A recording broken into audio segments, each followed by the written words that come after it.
declare the meeting open to the public, and first of all can I welcome members to the first meeting of the Committee for Communities and say how much I'm looking forward to working with each and every one of you as we go through and advise and assist the Minister in carrying out her duties. And I hope that, that we can work well together and also work along with the department and stakeholders and build those relationships. And I can also say that I really do look forward to those stakeholders coming forward to give us the evidence that we require in making our decisions. And I can also highlight also that we know there's only 2 years left of this mandate, and there will undoubtedly be a lot of work for this committee to do. So I just want to impress upon members the importance not to lose focus on actually delivering outcomes for our societies, and I want to wish all the members well going forward. Can I also then make comment on electronic devices in the room? Can I inform those sitting in the public gallery first and foremost to turn off mobile phones? Tablet devices can however be used. There is a Wi-Fi code, and I would ask that you go on to the Wi-Fi network. Can I also say that recordings and photographs are most definitely not allowed during committee. Can I also remind members about the protocols around using electronic devices? Can I advise members to switch off their mobile phones or put them to airplane mode and activate their Wi-Fi connection also? And also members' tablets are allowed to be used, but please be aware of cameras and be discreet in using those also. So I'm going to move on to item number 1 on our agenda, which is apologies. I notice everyone is present, but does anybody need to comment? Johnny? Thank you, Chair. For 15 minutes slot I might have to pop out to facilitate the education service. No problem, that's fine, thank you. Can I move on then to item number 2, which is Chairperson's business? And can I ask members to note the list of committee membership at page 5 and staff details at page 6 and 7 of the meeting packs? So noted? Noted. Then can I ask we move on to item number 3, which is declaration of interest, and can I refer members to the clerk's memo on page 9 of your meeting packs? And I can advise that all assembly members are required to register relevant interests in the register of members' interests. And I also advise if you have any queries on this, can you just speak to the Clerk of Standards? And can I remind you also that in addition to this requirement, Standing Order 69.5 states that a member who has A, a financial interest in any matter, or B, a relevant interest in any matter, must declare that interest before taking part in any proceedings of the Assembly relating to that matter.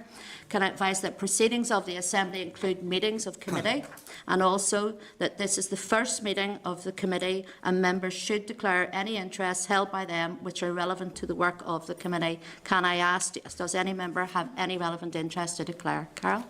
So I was the previous Minister for Decal from 2011 to 2016, and some of the items that may be discussed will be being brought forward. So if the clerks don't prompt, then I certainly will. Okay. Okay, thank you, Carol. Then can I go on to remind members that sorry, Mark. It's a non-pecuniary interest for me personally. However, my family would have interests in licensed premises and hotels, which obviously will come under the remit of. Okay, thank you.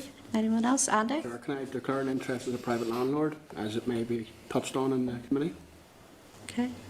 Anyone else? Anything to declare? No? Okay. Can I then go on to remind members that the rules governing the registration and declaration of interests are contained in the Code of Conduct and Guide to the Rules relating to the Code of Conduct of members, and that further advice and guidance is available from the Clerk of Standards in room 243 of Parliament Buildings.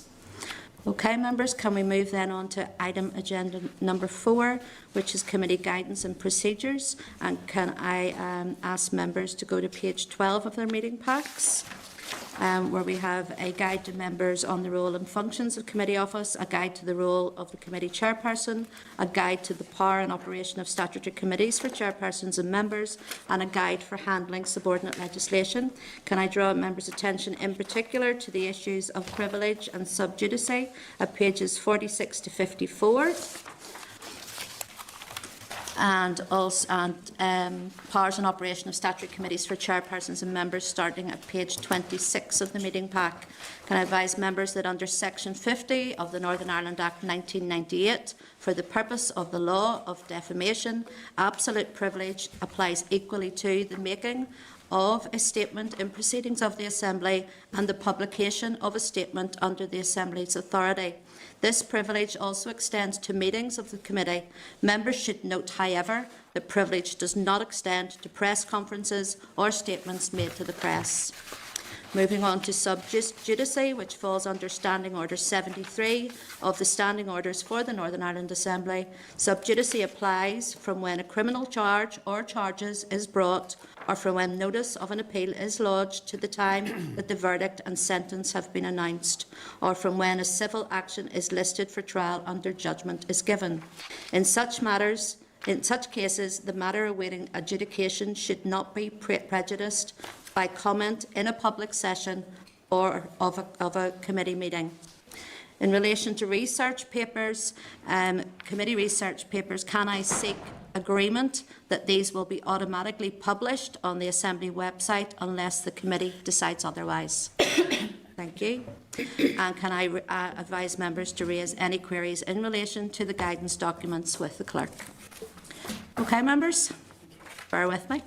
Moving on to item agenda number 5, which is departmental guidance on timescales for interaction between Assembly committees and departments. And can I advise you to note the document, departmental guidance timescales for interaction between Assembly committees and departments at page 35 of your meeting packs.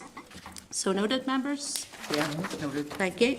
Item number 6 is departmental organisation chart, and can I ask members, could they note this at page 40 of their meeting packs? Noted. Thank you.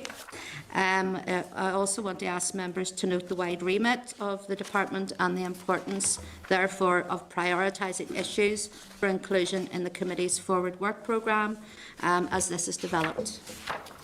Okay, members, moving on then to item number 7, which is committee approach to dealing with correspondence and requests for a meeting which are not linked to strategic priorities or statutory duties. And again, we're just looking at the approach here, not at the actual correspondence.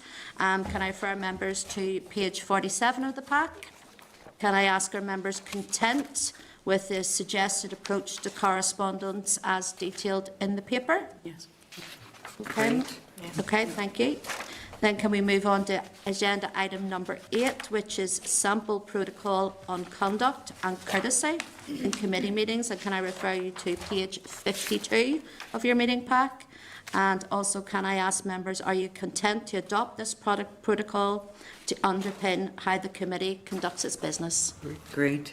Thank you, members.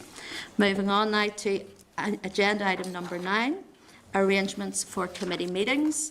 Can I refer members to page 54 of your meeting pack, which deals with the proposed arrangements for the committee meetings? And can I draw your attention to the paragraph on papers and advise members that meeting packs will be issued on the Monday preceding our meeting and not the Tuesday as is stated in the meeting packs? So noted, members? Noted. And can I also emphasise it is our intention that the committee meetings will be held in open session unless there are compelling reasons to do so otherwise. And also note that part of today's meeting will be held in closed session to facilitate training and a presentation from the Examiner of Statutory Rules. Are you content with the arrangement for committee's future meetings? Great. Yes.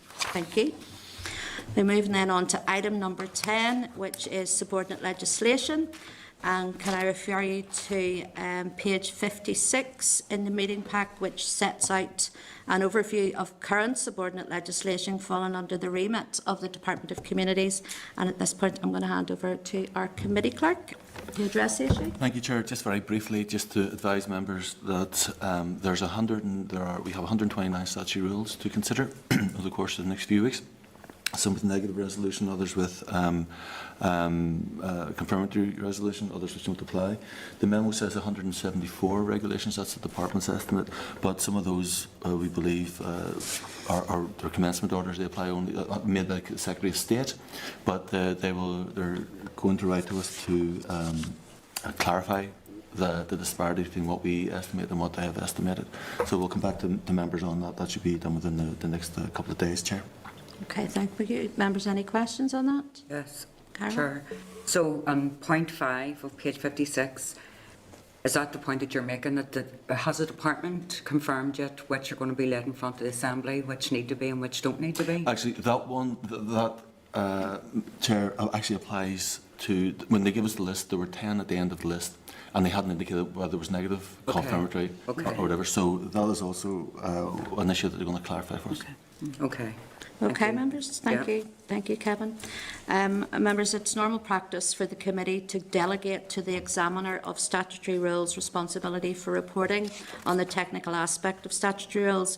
The committee may also wish to agree that the examiner for statutory rules be authorised to report his or her findings to the committee, to the Assembly and to the relevant department. So can I propose accordingly that the Committee for Communities resolves under Standing Order 43 to delegate to the examiner of statutory rules the technical scrutiny of statutory rules referred to the committee.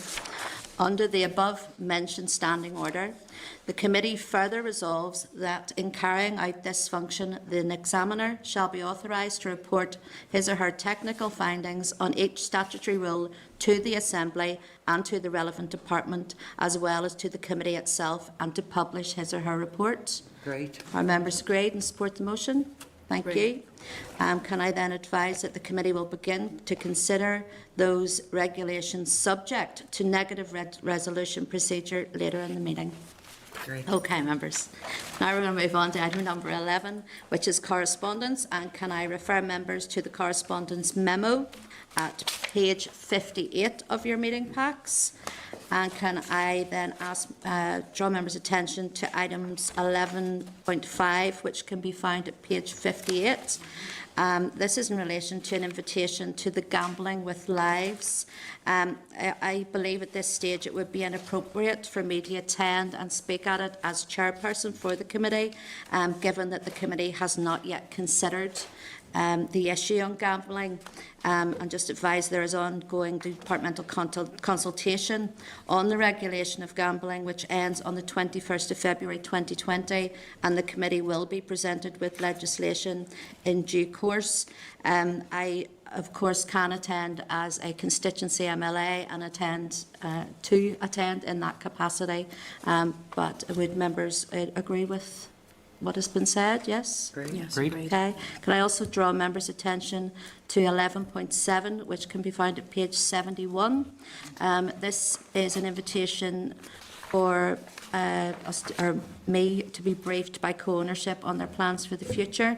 Can I emphasise that including stakeholders in the work of the committee is critical to the success of the committee in helping deliver outcomes for a range of sectors under the remit of the department, and it is important to have a strategic and focused approach to the committee's work programme, which will hopefully shape over the next few weeks as departmental priorities become clear, and that for the next few weeks I will not attend ad hoc meetings with stakeholders as chair of the committee. And are you in agreement that I respond to this invitation accordingly? Great. Okay. Can I then ask if members are content to action all other correspondence as outlined in the correspondence memo? Agreed. Okay. Thank you, members. Moving on then to item number 12, which is Forward Work Programme. Can I refer members to the researchers' papers on page 74 of your meeting packs, which details the key issues for the Department of Communities as outlined in the New Decade New Approach document.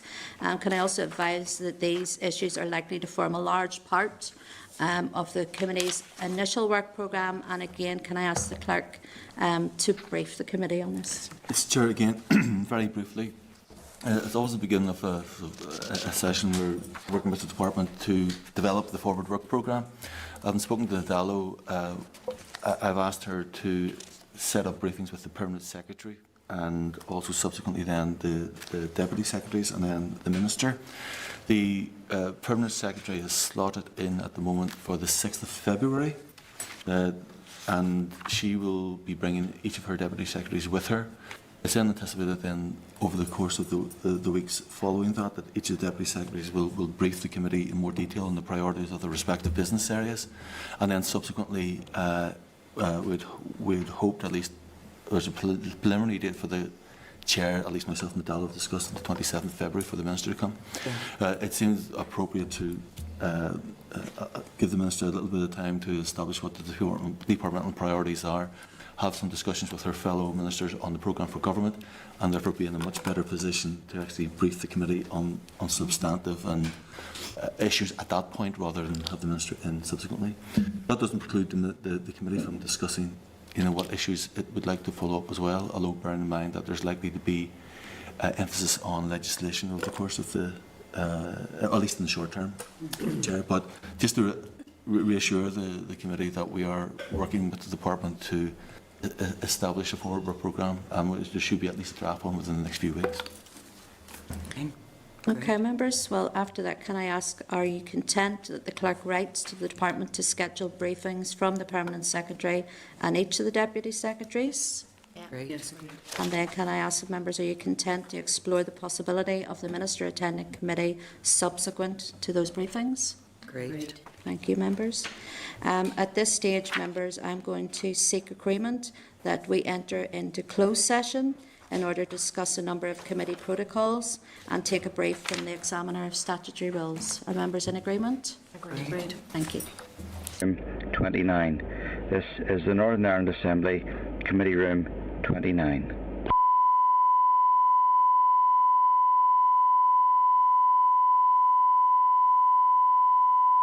This is the Northern Ireland Assembly, Committee Room 29. Can I declare our meeting open to the public again? And given the time, members, would members be content that we suspend the committee and reconvene at 12:45? Are members content? Okay. And therefore, I'll close the meeting again until 12:45. Is the Northern Ireland Assembly, Committee Room 29. This is the Northern Ireland Assembly, Committee Room 29.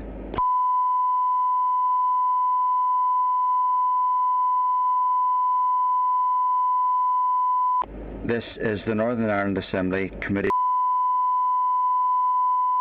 I declare the meeting open to the public again. And we'll just allow for anybody to come in. There's one girl out there. Big crowd. What? Big crowd now. Aye. Is there? Very popular meeting. Aye. Okay.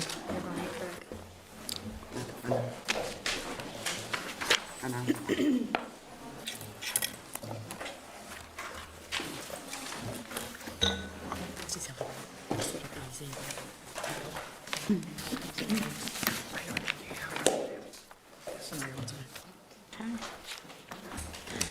Okay, just again to inform those in attendance, anyone in the public gallery must turn off their mobile phones. They can use tablets, however. This should only be used through Wi-Fi connection. No recordings or photographs are allowed to be taken during committee, and also to members as well to remind them to put their mobile phones into airplane mode as well and their Wi-Fi on. Can I also then go on to advise members that the next stage of the meeting is to consider a number of statutory rules subject to negative resolution. Okay. There are within our packs the relevant statutory rules are to be considered. We have changed from what our original pack says to a new running order, so members will see that sitting in front of them if they could go by the new running order. And we're going to start off with statutory rules relating to houses in multiple occupation. And one of these rules, SR 219/37, the Houses in Multiple Occupation Space Standard Regulations Northern Ireland, has been included as a tabled paper for members. So can I then go on and invite our official, David Grimley, who will be dealing with SRs relating to houses in multiple occupation to the table. There's going to be lots of tongue twisters this afternoon.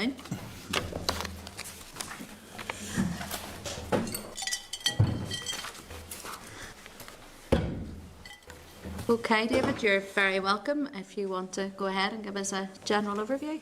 Yeah, good afternoon. Thank you for the invitation to attend to brief the committee on the houses and multiple occupation statutory requirements and regulations. What was it? The Department led 8 statutory rules on the 8th of March 2019 under the negative resolution procedure under powers conferred as a consequence of the Houses and Multiple Occupation Act Northern Ireland 2016, which introduced new mandatory licensing provisions for HMOs from the 1st of April 2019, which was a previous ministerial commitment. The following explains briefly the SR details. SR 2019-32, the Houses and Multiple Occupation Code of Practice Regulations Northern Ireland 2019. This provides that the Department approves a statutory code of practice for landlords, laying down the standards of conduct and practice to be followed with regard to the management of houses of multiple occupancy.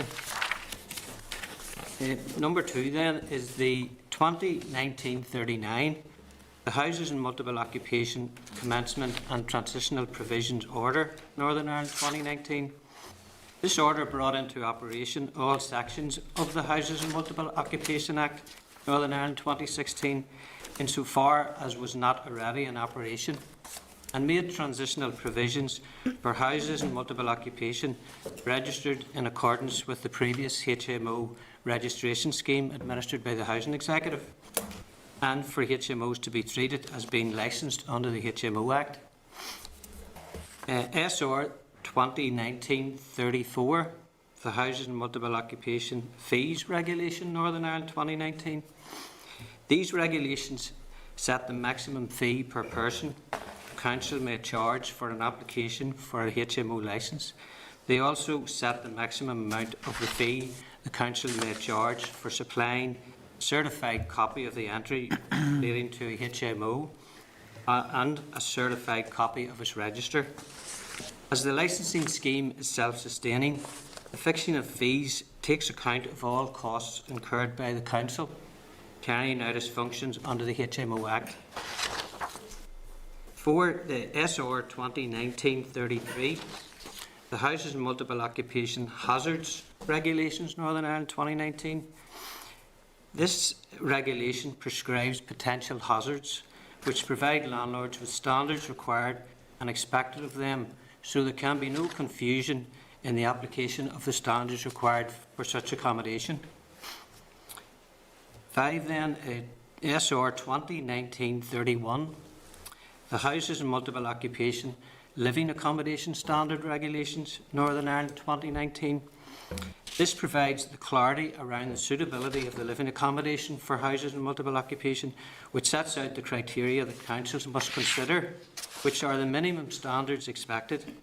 Councils may only grant a licence if they are satisfied that the accommodation is suitable for use as a HMO for the specified number of persons, or could be made so by including conditions in the licence.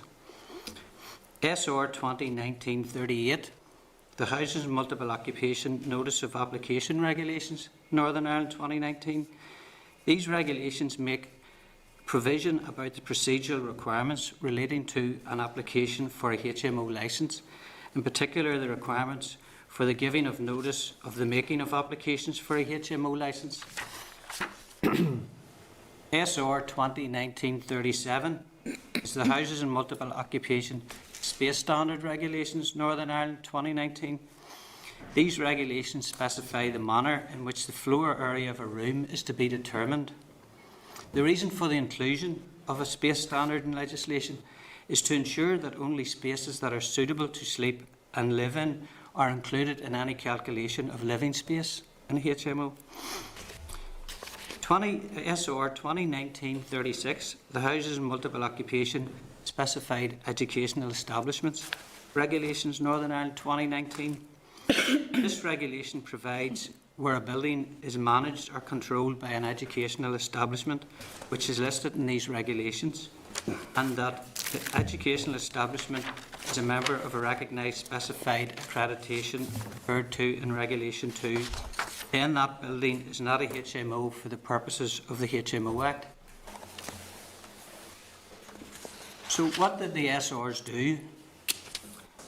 The laying of the regulations made into law the remaining sections of the HMO Act 2016 and brought about a change in control and administration of the HMO function. Local councils are now responsible for the HMO regulatory function, which requires landlords to meet important quality and safety standards before a HMO is let. These regulations provide further clarity on licensing requirements, which mean that the management control of HMOs will be strengthened, which will lead to better standards and housing conditions and improved quality of life, particularly for tenants. The new licensing scheme, as I said, is managed by the Northern Ireland HMO unit based in Belfast City Council, who process applications and enforce the regulations across Northern Ireland, ensuring the terms and conditions of the licences are complied with by landlords. So what would be the likely impact if the regulations hadn't have been made? There had been overwhelming support for the introduction of a new HMO regulatory regime, both during consultation and the passage of the bill in the Assembly. So under the Northern Ireland Executive and Exercise of Functions Act 2018, it was considered in the public interest to approve this request for these regulations. The provision of this type of affordable shared accommodation directly impacts on reducing housing stress, caring for others, and to help those in need to ensure the health, safety and well-being of occupants, and at the same time help to minimise any negative impacts on the neighbourhood and surrounding area. The new licensing scheme addresses issues in HMOs which require landlords to meet important standards on quality and safety before a HMO is let. It is considered the mandatory licensing of HMOs will be effective in raising property conditions and standards. Chair, I'm happy to provide any further clarification. Thank you, David. Carol, I know you wanted to bring up some issues. So thanks, David, for that. My understanding is that a lot of these ASRs were brought forward from the suspension to fill the gap on the HMO Act that were identified, so it's to strengthen the legislation. The HMO Act 2016 was the bones of the Act, which provided 19 powers, of which powers were examined as to what should be brought in and what was needed in order for councils to operate the scheme. Okay. We decided that the use of 8 of those powers were needed, hence 8 regulations. Okay, and these are subsequent regulations to those? These are subsequent regulations to the HMO Act. To 2016? Yes. Okay. Which brought in all the remaining provisions that were in the HMO Act and provided councils with requirements in order for them to operate the licensing scheme. Because previous to that, before the HMO Act was introduced in 1916, it was a registration scheme operated by the Housing Executive. When the HMO Act and the subsequent regulations were introduced from the 1st of April, then a licensing scheme was in operation, operated by councils. So the concern is, and I don't know which statutory rule this would meet, but the concern is that even though councils are asked under their licensing regime to charge £45 per person annually, that the council isn't fit, hasn't got enough, rather than not being unfit, hasn't got enough staff to regulate this, as they don't for the private or the mandatory regulation of the private rented sector. So that's one thing. Secondly, even during the council's consultation into the local development plan, and they were talking about looking at things, I know it's not the same, but Airbnbs, but they certainly were looking at HMOs under, I think it was like HOU 5, it was on that housing.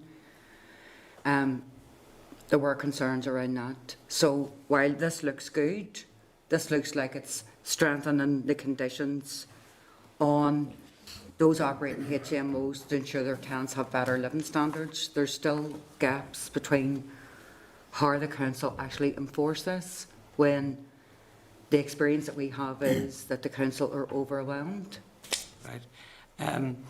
We have, the department are responsible for the policy and legislation, and the councils are responsible for operating the new licensing scheme. Belfast City Council operate a shared service, of which Causeway Coast and Glens and Derry City, Strabane are like cluster councils, Yeah. which look after other councils broken up throughout Northern Ireland. But the main council is Belfast City Council. So we have a memorandum of understanding with Belfast City Council, and we hold monitoring meetings. And certainly the reason for having those is for them to report on how the operation of licensing across Northern Ireland is operating. We have no reason to believe, everything's very positive, we have no reason to believe that all councils are operating it differently. Now, we did make reference to the point of, we made reference earlier about the fee being £45.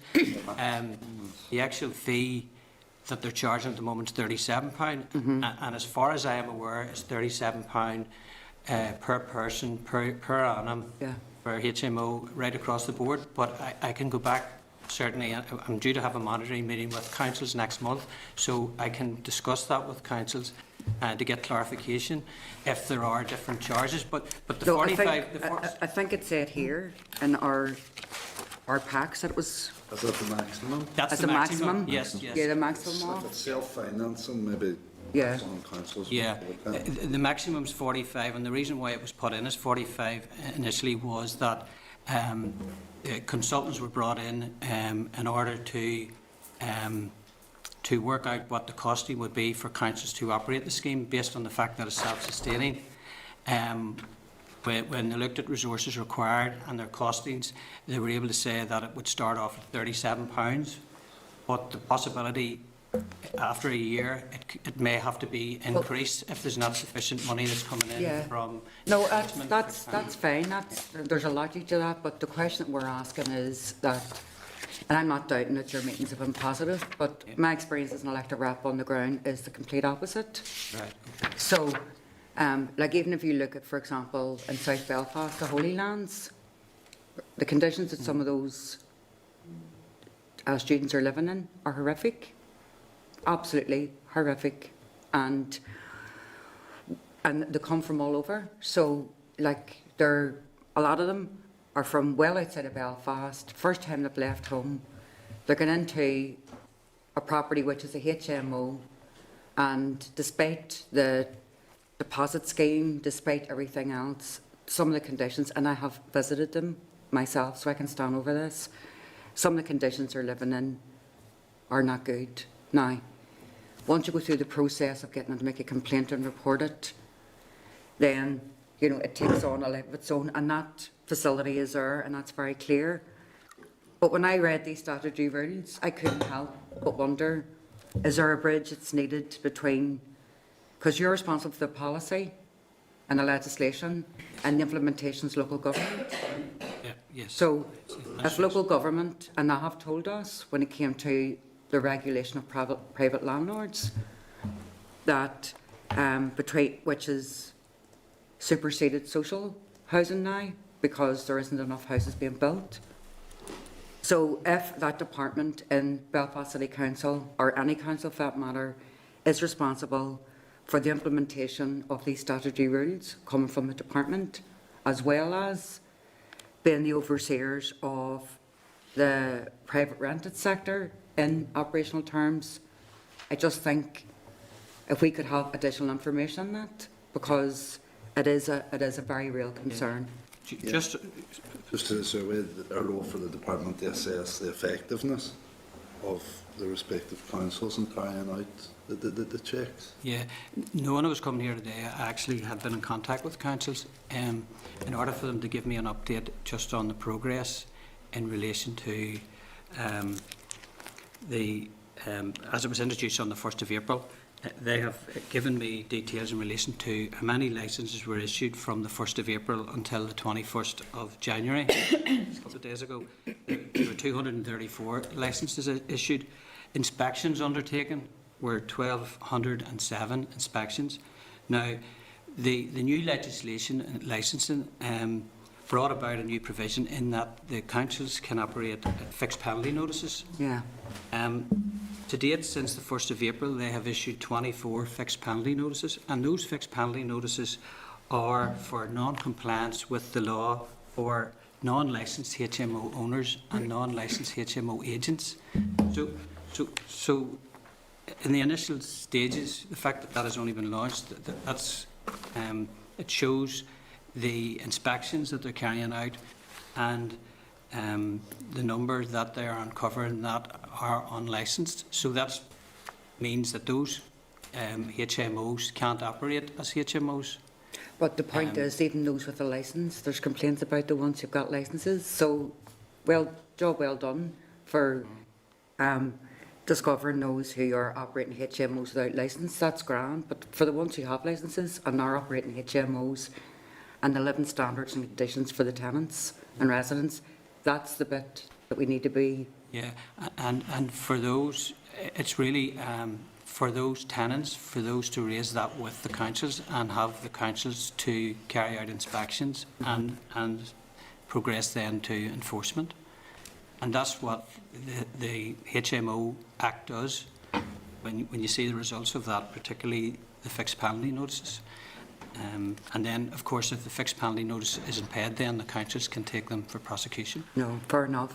But we'd still need additional information. Yeah, certainly. I that can get additional Brilliant. information. Can I just clarify just what details I need? Because I'll have to contact the councils as they do the operations for them. Can I just clarify just exactly what I need to Well, get? we can clarify that through the clerk, so we Yeah. can, at the end, there's a few more members actually want to ask questions Okay, too, okay. so it might actually add on to that. And remember, members, when you're addressing, it's through the chair. Robin, you're next. Thank you, Chair, and thank David for coming along to the committee. It's just a short question, I think, David, short explanation. In the SR 2019-36, which is the specified educational establishments, which might indeed fall into some of the areas that were previously being referred to, in particular reference around the Holy Lands.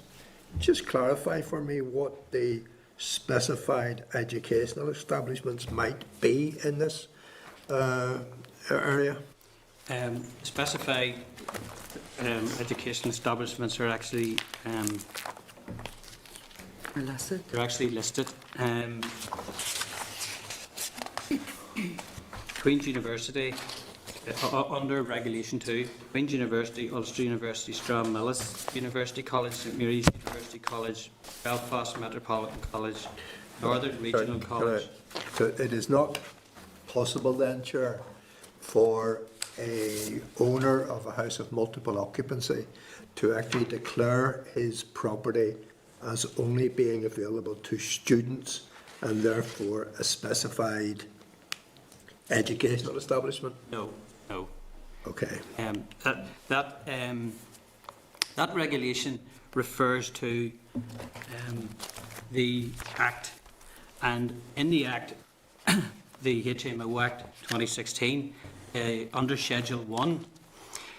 Schedule 1 to the Houses and Multiple Occupation Act lists types of building that are not houses and multiple occupation.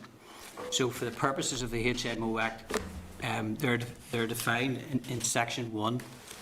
And paragraph 5 of Schedule 1 refers to any building which is occupied solely or principally by persons who occupy it for the purpose of undertaking a full-time course of further or higher education at a specified educational establishment, which is, Chair, what the member is asking. Yeah, so it can only be, the house of multiple occupancy can only be associated with an already registered educational establishment. Yes. Okay. Thank you, Robin. Kelly? Thank you very much, Chair. I was just wondering, as the additional information that we're requesting, given the fact that the department is looking after the policy and the legislation side and the council is looking after the operational side, I'm quite interested on the hazards and the living accommodation standards, and just to find out what it is that the council does when they go in to examine, because as we do know, there are several houses that stretch the imagination as being appropriate for living in, and I'd be interested to see, in particular, trying to find out as well how many times councils have referred perhaps that HMO, registered HMO, with the Health and Safety Executive, and how many prosecutions or penalties have been made against people where the accommodation standards have not met a criteria. Right. Yeah, Please, I thank get you. that. Yeah. Okay, Johnny? Thank you, Chair, and thank you, David. Following on from Kelly's line of question, and we know some of the conditions that some of students are living in particular around the areas such as mentioned as the Holy Lands, etc.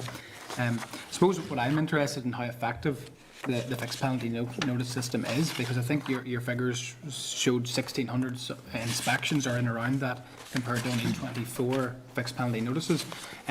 Obviously, I would tend to believe that there would be some form of evidence gathering before an inspection would take place. How rigorous is that evidence before you go for an inspection? Some detail around that would be useful, and perhaps maybe even a breakdown of the number of inspections per council area that you're dealing with. Thank you. Okay, anything else from members on this issue? Okay, I think, thank you, David, firstly, for that. I think at this stage, members are of the opinion that we want to leave this section of statutory rules and get you back again, all being well, next week. What will happen then is Kevin and some of us will look at what information we need, and then we will give you that information to bring back to the committee, if that's okay. Is that okay? That's great. All right. Okay. Thank you, David. Thank you. Okay, members, then I want to then look at our next set of statutory rules, which will broadly would be pension issues. I'm going to invite Jerry McCann and Doreen Roy to the table, please.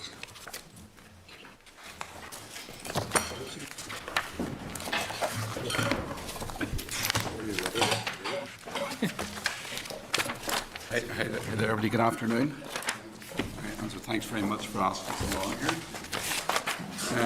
For any of you who have been on the committee before, I'm sure that you know that pensions is actually very... I can see frowns from some people already. Some of the stuff which we will be dealing with hopefully should be all for years. Some of it is as such very, very technical. We've actually done our best to make it into everyday language, but I'm afraid some of it probably will be. It's very turgid.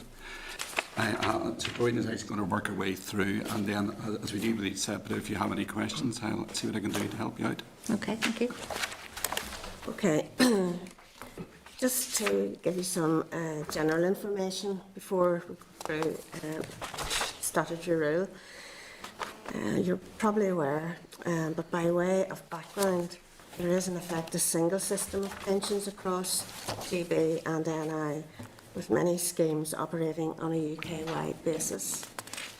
Similarly, the Pensions Regulator, the Pensions Ombudsman, the Pension Protection Fund, etc. all operate on a UK-wide basis. All of the following rules are strict parity measures which were necessary to maintain this single system in line with Section 87 of the Northern Ireland Act 1998. Starting with those statutory rules which deal with automatic enrolment. If the committee agrees, I can speak to SR 2017 number 54, 2018 number 52, 2019 number 30, which are annual orders, and SR 2017 number 38, the Occupational and Personal Pension Schemes Automatic Enrolment Regulations, Northern Ireland 2010. Some background. Employers must automatically re-enrol any workers aged 22 to pension age earning over £10,000 per year. This is known as the earnings trigger. and employer and employee must contribute. Employees aged 16 to 74 and earning over 6,136 can opt to be automatically enrolled, and again, the employer and the employee must pay contributions. And contributions are paid on qualifying earnings. These are annual orders which set the appropriate amounts and rounded figures for different pay periods, for example, weekly, 4 weekly, etc. Whenever the Secretary of State makes an order in relation to GB, the Department may make a corresponding order for Northern Ireland. We have no power to set different amounts. The first 2 orders have now been revoked and replaced by the current order, SR 2019 number 30, and the current amounts are, for the earnings trigger, £10,000 per year, and qualifying earnings or earnings between 6,136 and 50,000. Do you want to do that one first? Is there anybody who has anything? Any questions on any of that? Do you want to read those into the rules first, so Yes, you Chair. keep an eye on where they are, because I know that one goes down then? Yeah. Okay. Just to be clear, then, excuse me, on the briefings just received, and just read those ones. Okay. So members, bear with us now as we start this. Okay. I'm going to proceed then with, are we going to proceed with the first 6 or first 4? Because, can you clarify again with me exactly which ones that we're going to read first? The Occupational and Personal Pension Schemes, Automatic Enrolment Regulations, NI 2017, number 38. That should be the next set, which we will actually deal with. So far we have just dealt with the 3 orders, Yeah. okay, the 3 annual orders. Ours are in slightly different order here, so Sorry. that's why we're just... Okay, you're happy enough. Sorry, just to be clear what we're dealing. Yeah. Okay, so we've dealt with the 3 annual orders first. Okay, well then, you keep me right Okay, then for the here. earnings trigger Okay. orders. Okay, we've dealt with So- those. We're now going to move on then to the next set of regulations, okay, which also fall under automatic enrolment. That'll do then. Yes, that's easier. All right. Yeah. Okay. Okay. These regulations make a technical amendment to the existing regulations to create a further exception to the automatic enrolment employer duties in consequence of the Finance Act 2016, which introduced a further HMRC tax protection. Where a person has availed of tax protection provisions, the employer duty to automatically enrol an employee becomes a discretionary power. This is to ensure that workers with transitional protection in relation to the latest reduction of the lifetime allowance, a limit on the amount of pension benefit can be drawn from pension schemes and can be paid without triggering an extra tax charge, are not subject to penalty tax charges on their accrued pension benefits. The effect is that the employer does not have to automatically enrol such workers. Without this amendment, there could be a risk of such workers being automatically enrolled and facing substantial tax charges if they fail to opt out. The current lifetime limit is just over 1 million, so these provisions only apply to very high earners who already have very substantial pension provision. Okay. Okay. Turning now to SR 2017 number 52, the Employer's Duties Implementation Amendment Regulations. These regulations clarify when automatic enrolment duties applied to newly created employers from April 2017, known as post-staging employers. For existing employers, the automatic enrolment duties were phased in between October 2012 and February 2018. This was known as staging. They also gave post-staging employers 3 months from the date they take on a new worker to automatically enrol them. The employer must give the worker notice if he intends to defer automatic enrolment in this way. Okay. Is that us, sir? The next statutory rule, 2017, number 181, Employers' Duties Miscellaneous Amendments Regulations. These regulations make further amendments to the implementation regulations to align the deferral date for post-staging employers with that specified in Section 4 of the Pensions No. 2 Act, Northern Ireland 2008. The regulations also make consequential amendments. So it's finished for that section. Okay, look, thank you. I think I'm confusing everybody here because mine are in a little bit different order, but we're fine. Okay, members, then we will start then by reading the first 6 statutory rules individually into the record as follows. So first of all, we'll start off with SR 2017-54, automatic enrolment, earnings trigger and qualifying earnings band order, Northern Ireland 2017. Can I ask members, have they any objections to the rule? No. There being no objections, then I'll read it in, that the Committee for Communities has considered SR 2017-54, automatic enrolment, earnings trigger and qualifying earnings band order, Northern Ireland 2017, and subject to the Examiner of Statutory Rules report, has no objections to the rule. Next, SR 2018-52, automatic enrolment, earnings trigger and qualifying earnings band order, NI 2018. Can I ask members, have they any objections to this rule? No. No objections, therefore I'll read that the Committee for Communities has considered SR 2018-52, automatic enrolment, earnings trigger and qualifying earnings band order, Northern Ireland 2018, and subject to the Examiner of Statutory Rules, has no objection to the rule. I'll move on then, members, to SR 2019-30, automatic enrolment, earnings trigger and qualifying earnings band order, NI 2019. Members have any objections to the rule? No.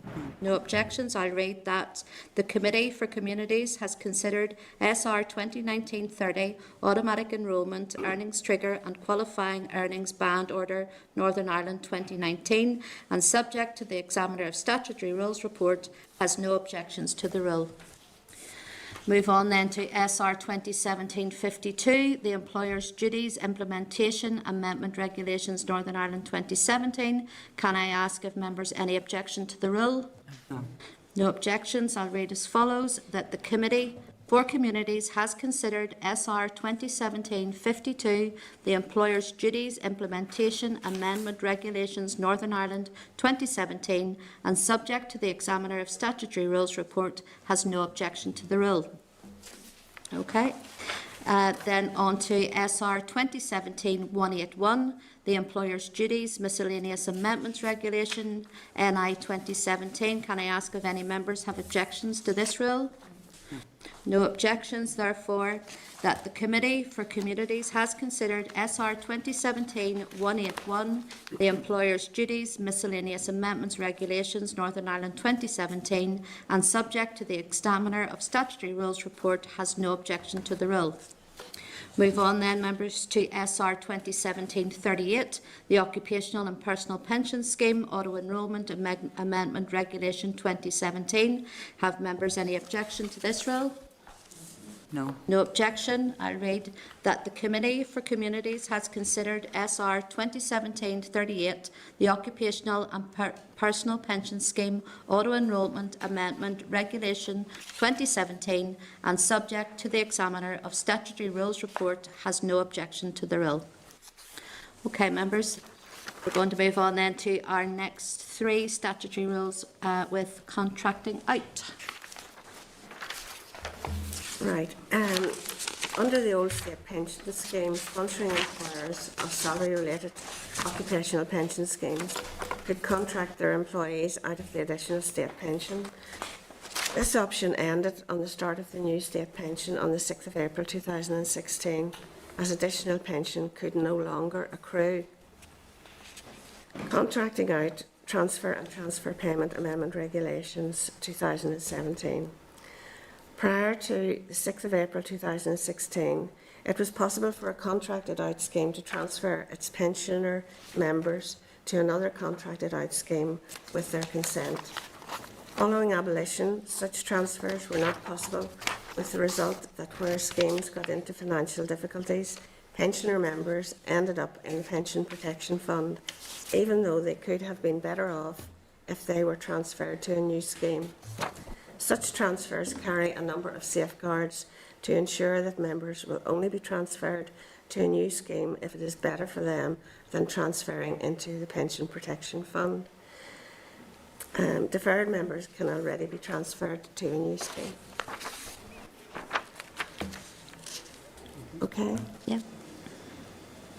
The Contracting Out Transfer and Transfer Payment Amendment Regulations 2018.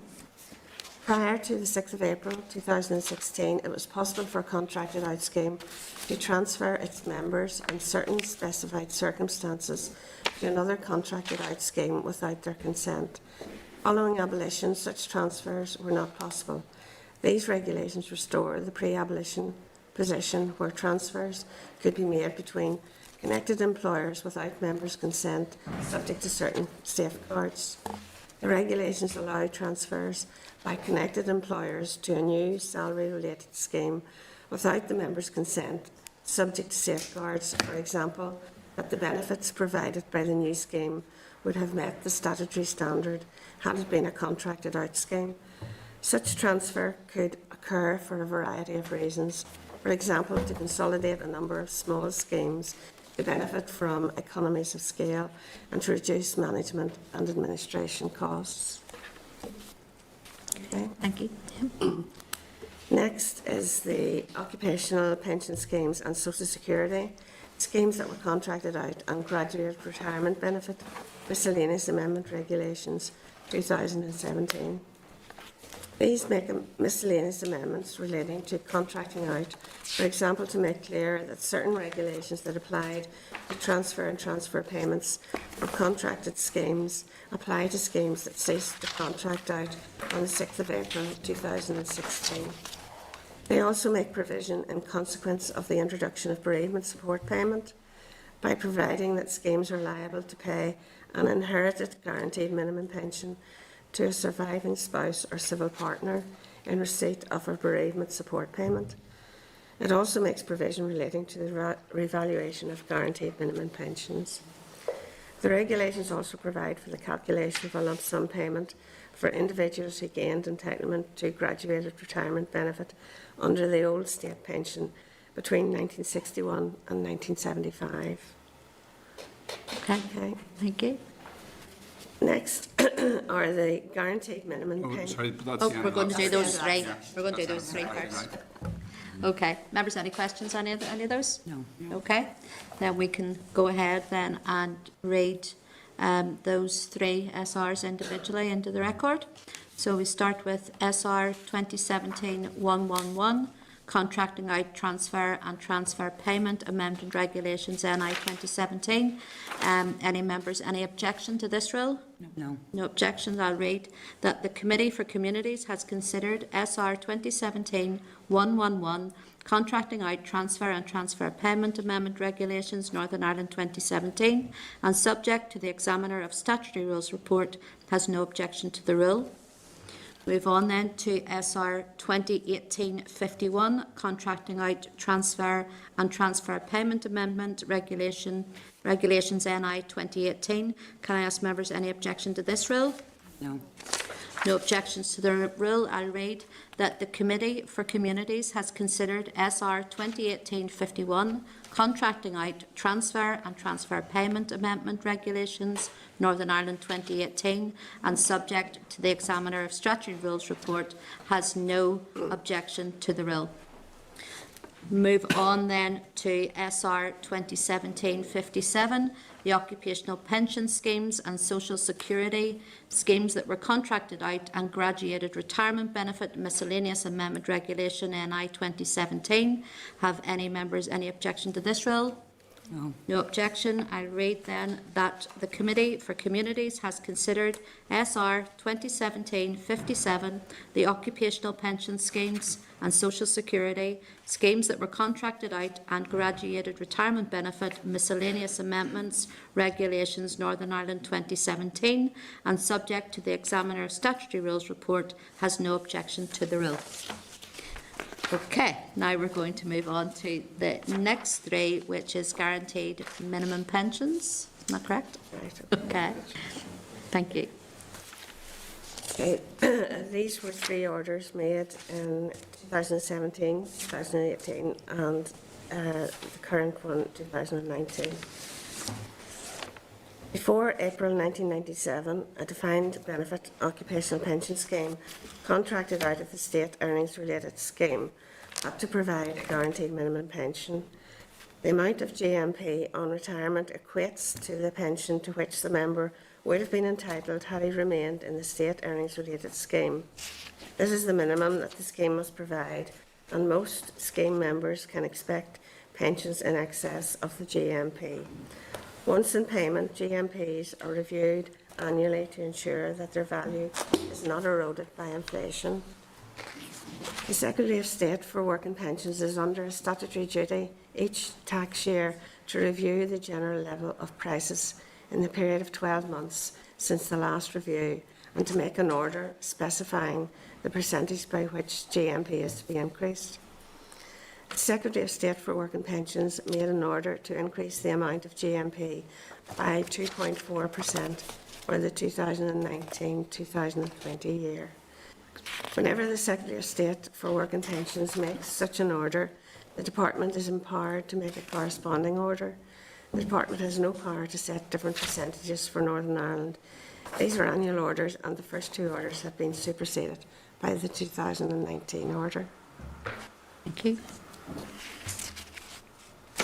Okay, got us ready to go again. Any questions on any of that, members? No. Okay, thank you. Okay, I'll read again the next 3 statutory rules. So first of all, I have SR 2017-47, the Guaranteed Minimum Pension Increase Order, Northern Ireland 2017. Can I ask members if they have any objection to the rule?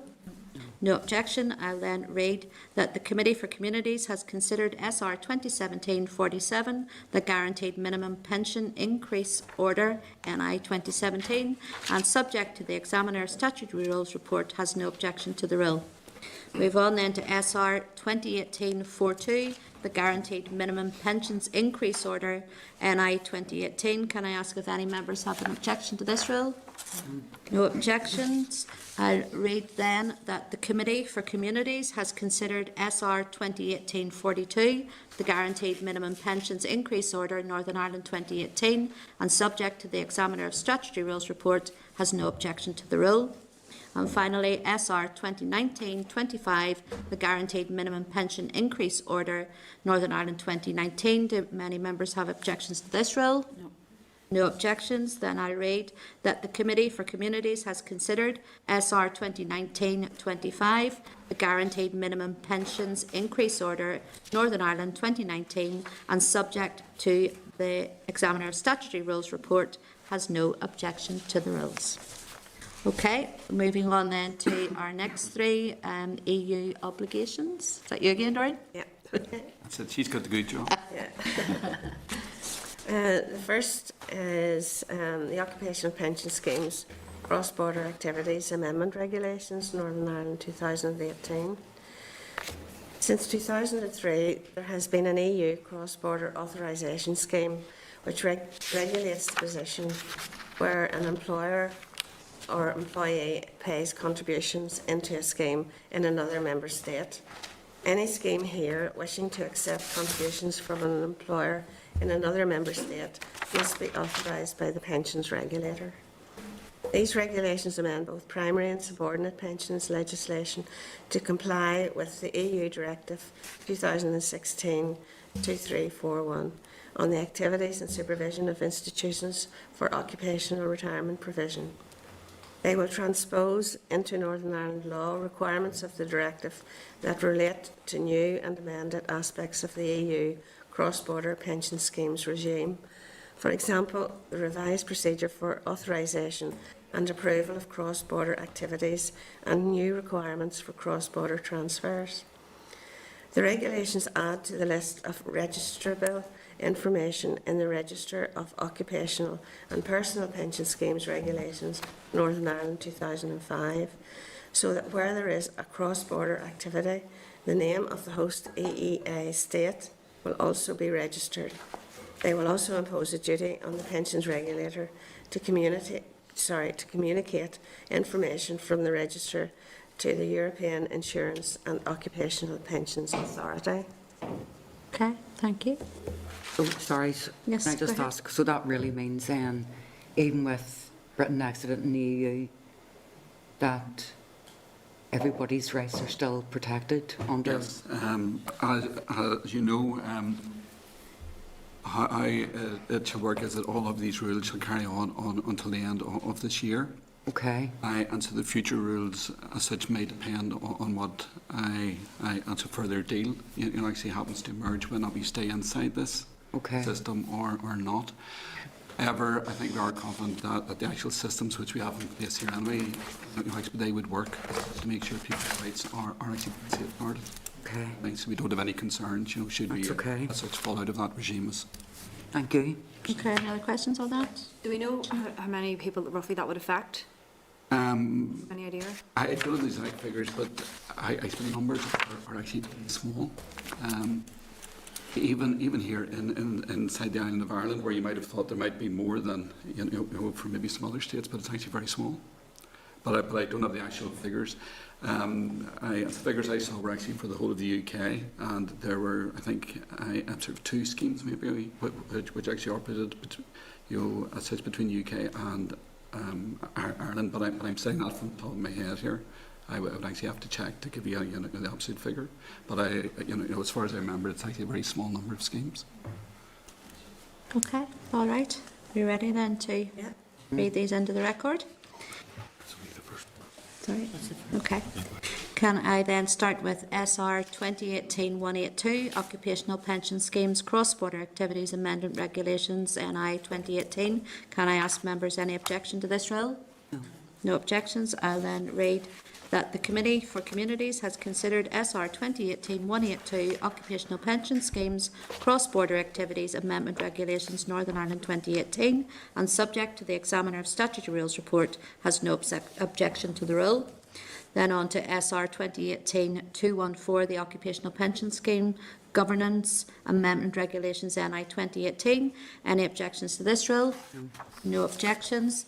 Then I'll read that the Committee for Communities has considered SR 2018-214, the Occupational Pension Schemes Governance Amendment Regulations Northern Ireland 2018, and subject to the Examiner of Statutory Rules report, has no objections to the rule. Then on to SR 2019-115. Sorry. Sorry, we haven't spoken that one Oh, we yet. haven't? Oh, right, okay. Apologies. You're too keen here to get I'm quite happy. Okay. The Occupational Pension Schemes Governance Amendment Regulations 2018.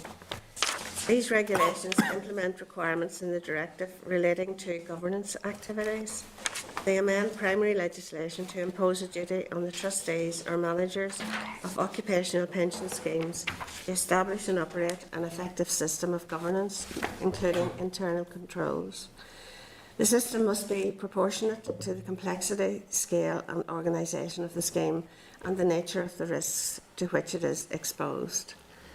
That's the explanation.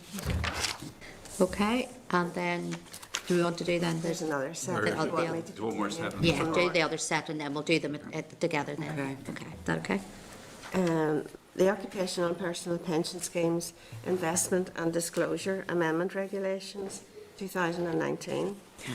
These regulations amend existing legislation to implement provisions of the European Union Directive 2017/828 on the encouragement of long-term shareholder engagement by institutions for occupational retirement provision, which relate to workplace pension scheme stewardship and governance.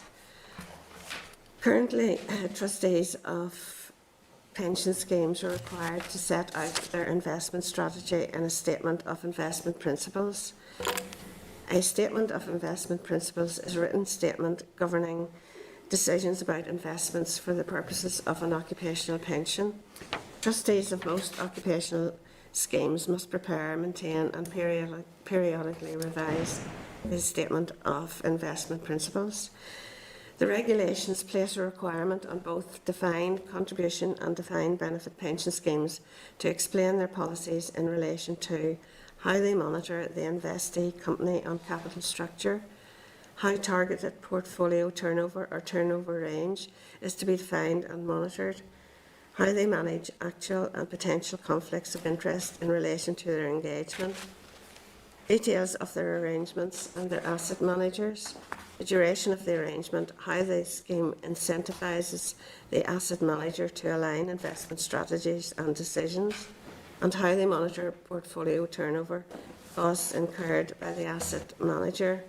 Also, publishing their revised engagement policies, which explain, amongst other things, how they have cast their votes in the general meetings of companies in which they hold shares.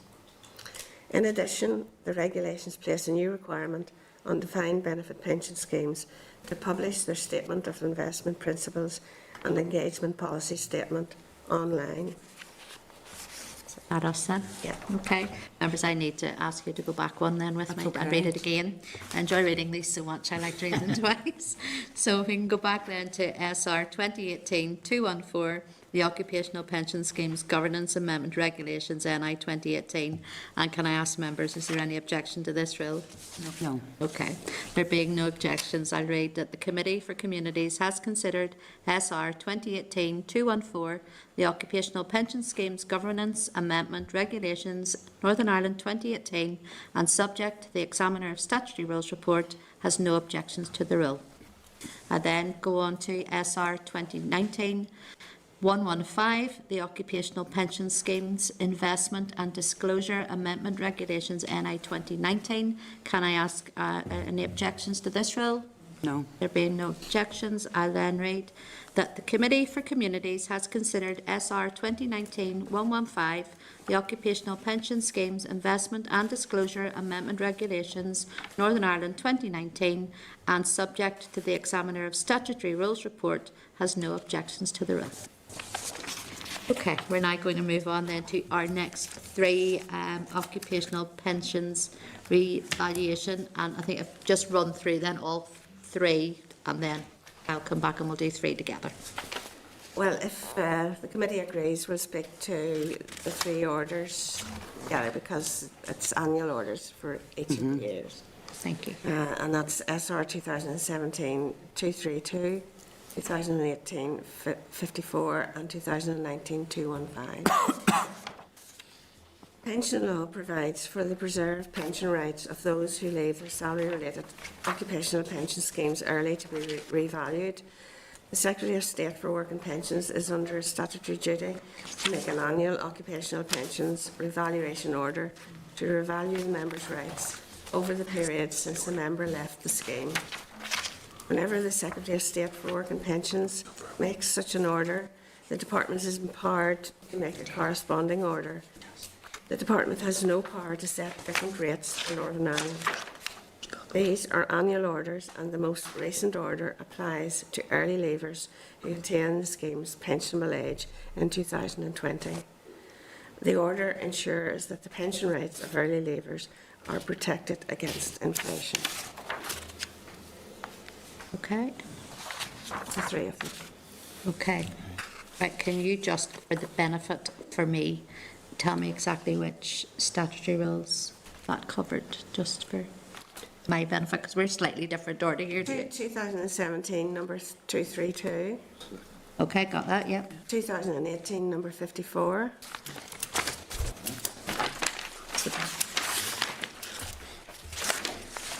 And 2019, number 215. Okay, right, bear with us here because we're slightly... Sorry, hold on. I think maybe that our numbering may have gone awry here. Yeah, I think so. Apologies. Okay, sorry about that. And if I just run through them again for you. 2000 and it's 19, number 215. Yes. Yeah. Okay.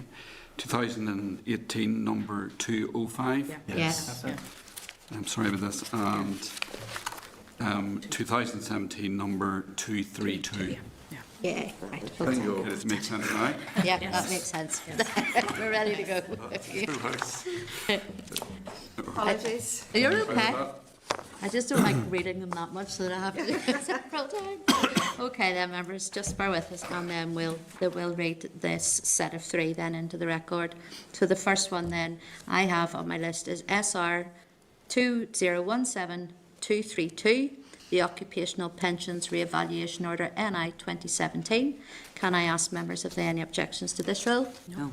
On no objections, I read that the Committee for Communities has considered SR 2017-232, the Occupational Pensions Re-evaluation Order Northern Ireland 2017, and subject to the Examiner of Statutory Rules report, has no objection to the rule.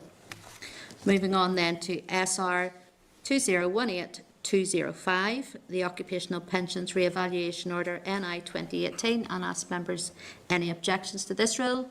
No. No objections, then I read that the Committee for Communities has considered SR 2018-205, the Occupational Pensions Re-evaluation Order Northern Ireland 2018, and subject to the Examiner of Statutory Rules report, has no objection to this rule.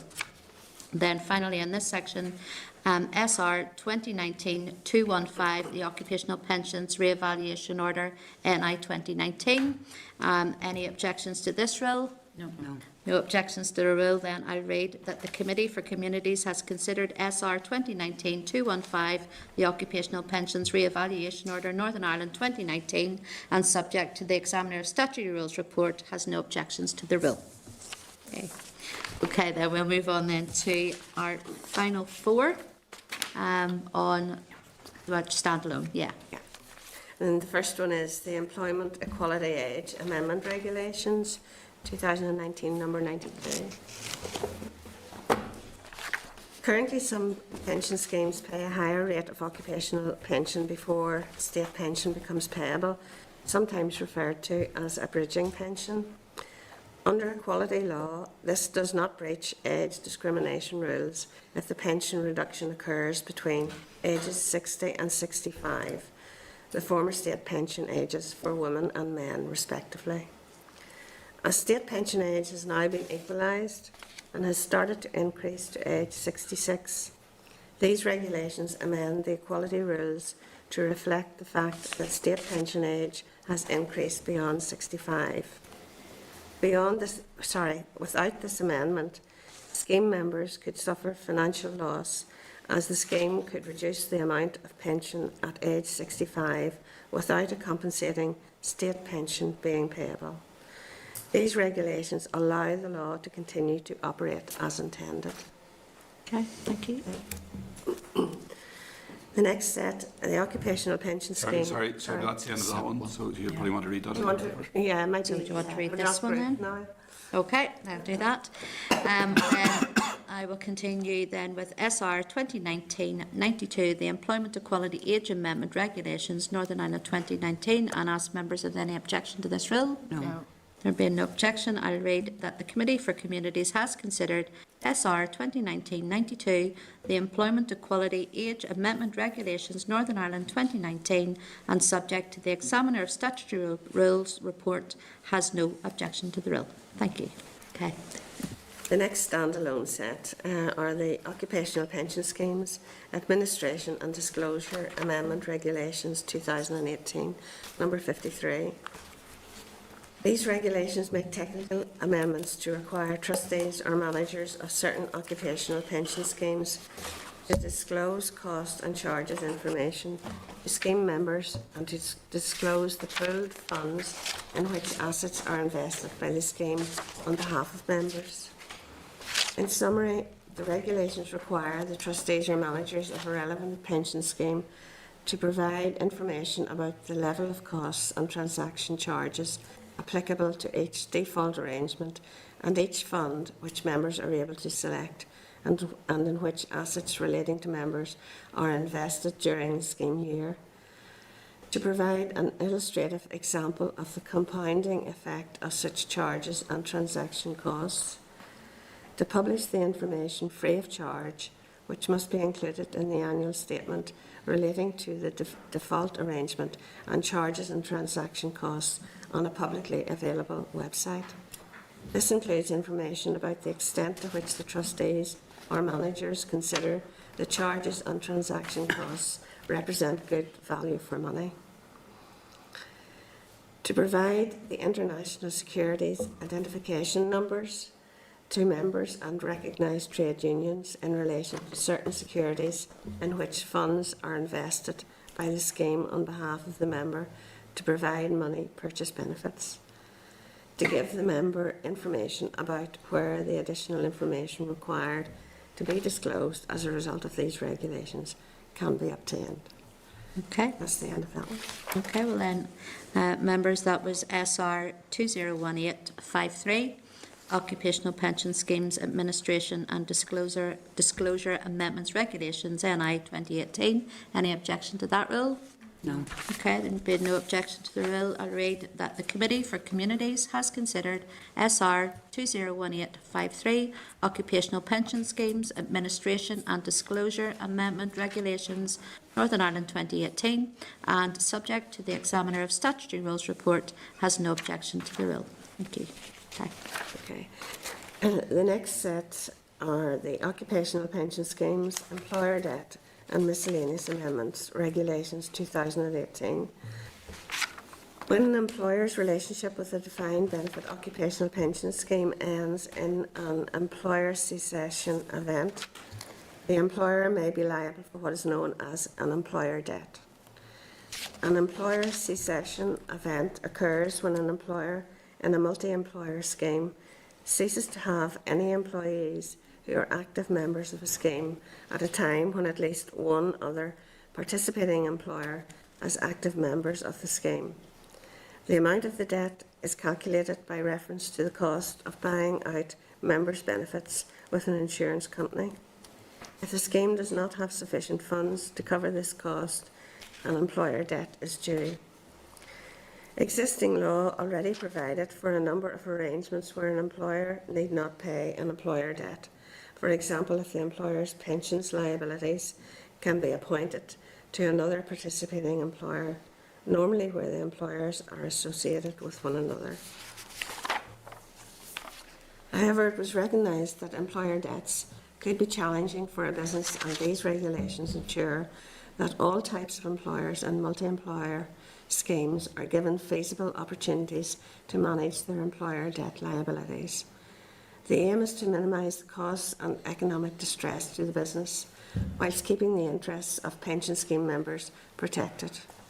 For example, if the trustees are satisfied that the employer can continue to meet its liabilities to the scheme, the employer can continue to pay the employer debt.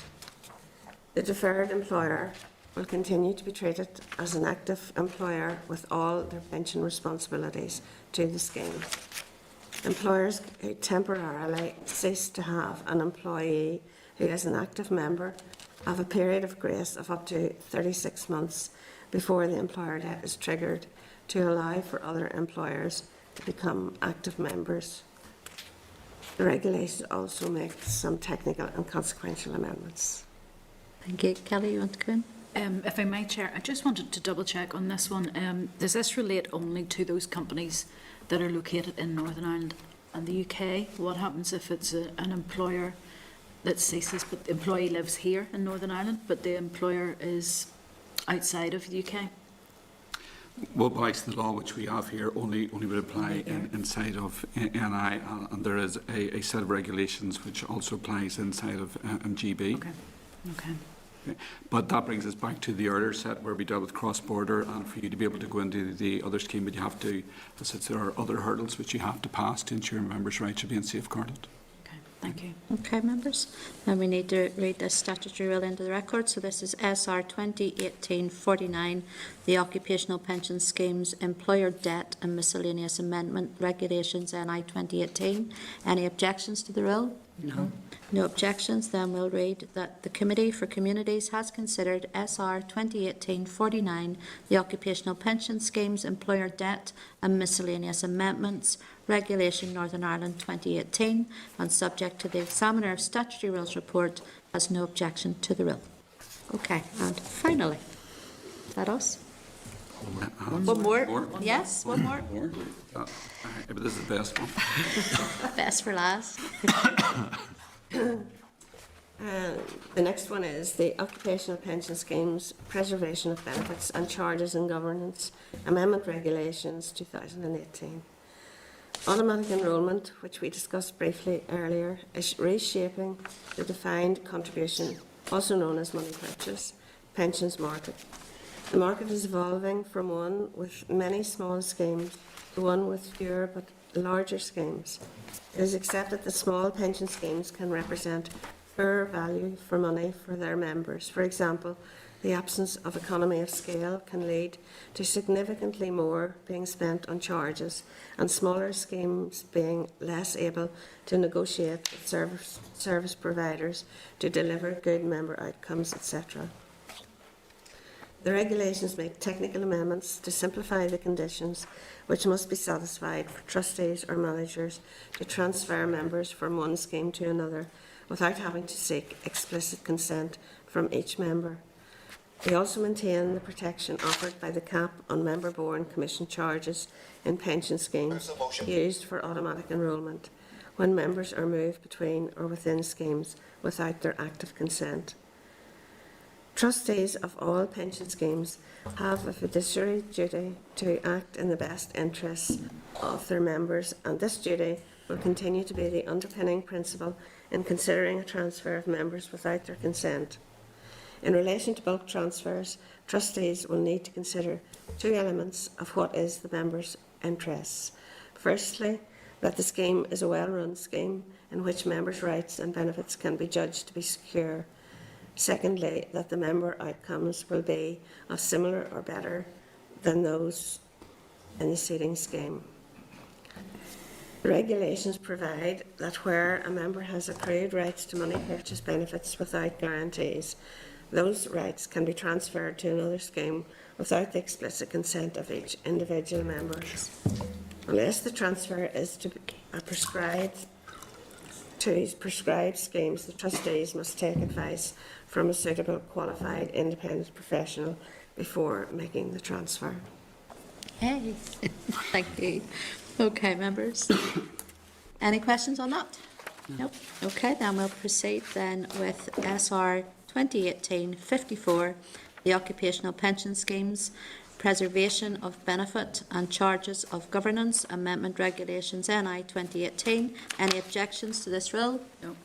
No objections. I'll read then that the Committee for Communities has considered SR 2018-54, the Occupational Pension Schemes, Preservation of Benefit and Charges and Governance Amendment Regulations NI 2018, and subject to the Examiner's Statutory Rules Report, has no objections to the rule. Can I say a big thank you to both Jerry and Doreen, and we look forward to seeing you again next week. At least my voice made it through. It did.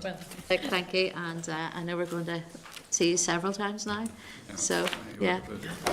I think maybe next week again. Yeah, big thank you. Appreciate it. Thank you. Thank you very much. Thank you. And I suppose it's just to remind members that the same process will be followed next week and in subsequent weeks till we get this backlog of SRs addressed. Can I then now ask members to turn to agenda item number 17, and that's any other business. Can I ask members to have any other business? Nope, no other business. Then I'll ask members to turn to item agenda number 18, date, time and location of next meeting. Can I advise that the next meeting of the Committee for Communities will be at 10 a.m. next Thursday, the 30th of January 2020, in room 29 here in Parliament Buildings, and is also scheduled for an afternoon session. Thank you, members. Thank you. This is the Northern Ireland Assembly Committee Room 29. This is the Northern Ireland Assembly Committee Room 29.